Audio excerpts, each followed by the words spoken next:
রত্নকুঠির নামে এক রাজ্য ছিল। সেই রাজ্যের রাজা জবিনের দুটি সন্তান ছিল। বড় সন্তানের নাম ছিল রাজকন্যা জেরিন, আর ছোট সন্তানের নাম ছিল রাজকুমার জোবায়ের। রাজা রাজকন্যাকে একেবারেই সহ্য করতে পারত না। রাজা ভাবত তার বড় রানীর মৃত্যু রাজকন্যা জেরিনের কারণেই হয়েছিল। পিতা মহারাজ, দক্ষিণা বাতাস বইছে। এই সময় এত রাতে আপনার খোলা হাওয়ায় থাকা নিরাপদ নয়, ঠান্ডা লেগে যেতে পারে। বাতাস আমার কোনো ক্ষতি করতে পারবে না, আর আমার জন্য তোমার কোনো চিন্তাও করতে হবে না। তোমার জন্মের সময় আমি আমার বড় রানীকে হারাই, এর জন্য তুমি দায়ী। তুমি একজন অপয়া, তোমার কারণে আমার ক্ষতি হয়ে যেতে পারে, তাই তুমি এখান থেকে চলে যাও।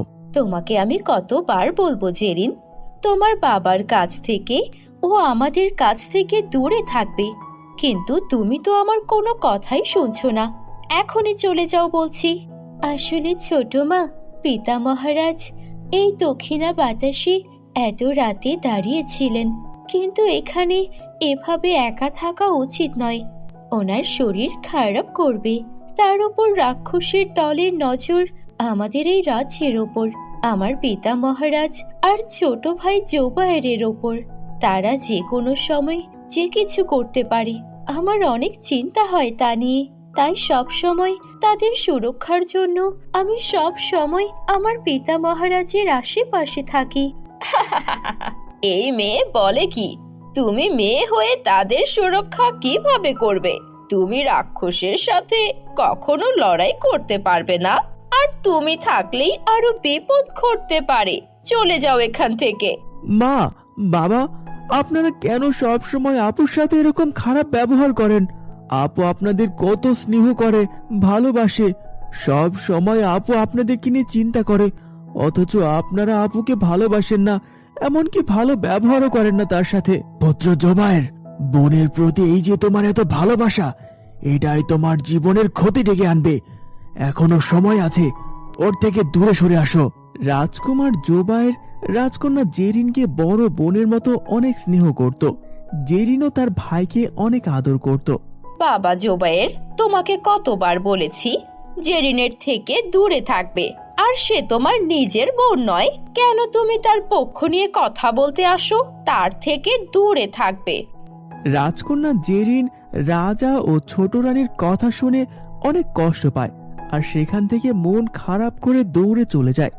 রাজকন্যার মন যখন খারাপ থাকতো, সে প্রাসাদের বাগানে চলে যেত আর একা একা বাগানের ফুলদের সাথে কথা বলতো। ফুলেরা, আমি কি সত্যি এতটাই খারাপ? আমি কি অনেক খারাপ একটা মেয়ে? আমি সব সময় আমার পিতা মহারাজ, ভাই জোবায়ের, ছোট মা সকলের ভালো চাই, সকলকে অনেক ভালোবাসি, তবুও তারা আমাকে মেনে নেয় না। কেন কেন আমাকে ভালোবাসে না? সত্যি কি আমার জন্য আমার মা মারা গেছেন? যদি তাই হয়, তবে আমি বেঁচে আছি কেন? আমার মরে যাওয়া উচিত। রাজকন্যা এই কথা বলে খুব কাঁদতে থাকে, আর তখনই একটা প্রজাপতি কথা বলে ওঠে।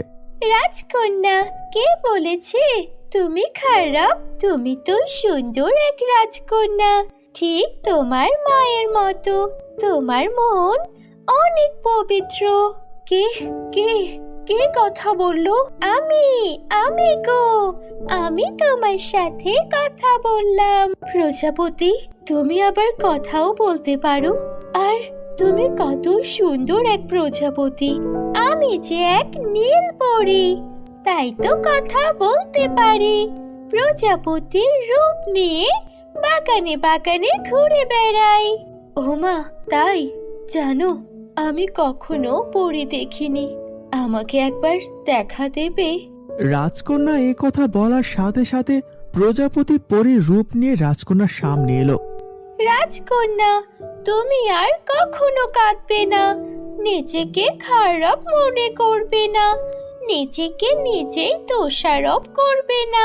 একদিন ঠিক রাজা আর ছোট রানী নিজের ভুল বুঝতে পারবে। আমি আমার পিতা মহারাজ আর ছোট ভাই জুবায়েরকে নিয়ে অনেক চিন্তিত থাকি। আমার অনেক ভয় হয়। কেন রাজকন্যা, তুমি তো তাদেরকে অনেক ভালোবাসো, স্নেহ করো, এই ভয় করার কারণ কি? দর্শকবৃন্দ, আমাদের গল্পটি কেমন লাগলো কমেন্ট করে জানাবেন। পরবর্তী গল্পের আপডেট পেতে আমাদের চ্যানেলটি সাবস্ক্রাইব করে রাখুন। ধন্যবাদ।